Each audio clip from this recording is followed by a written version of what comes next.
Well, as we've talked about, form is one of the clues by which we make sense of an utterance that we come across. There can be other clues, such as lexical clues or overt statements. However, the genre, if you take the definition of genre as not in the text itself, but in the perceptions of the users, the producers and users. So for the original reporter in 1903 writing the article, they were writing a news article for the newspaper as they imagined it then, and for the audience as they imagined then. If you are a historian, first it's in the context of early 21st century history and the kinds of problems that you are looking at. So if you're looking at the nature of U.S. imperialism, you're looking for evidence in this article and what circulated as news at that moment.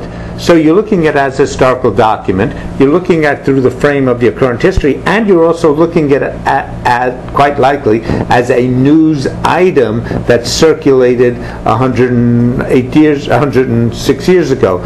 On the other hand, depending on your interest in history, you may not be interested in it as news, but the newspaper as a site of record, that certain things, certain numbers wind up in there, or certain historical events, and you're not concerned about its newsiness. You're concerned about it as a source of certain kind of facts. And so again, your orientation to that text will be different. So yes, so these are very interesting questions, yes, but they become specific, and they're not knotty philosophic problems when you start to take the perspective of the point of views of the users.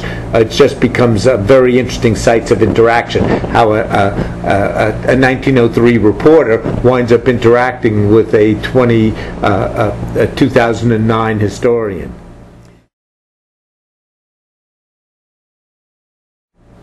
Yeah, I agree that this is a very interesting question, but I think it suggests that we always interpret utterances in context. So we see that news item. If we also see the date on it, we have to understand it in the context of the news item of 1903, not the news item of 2009.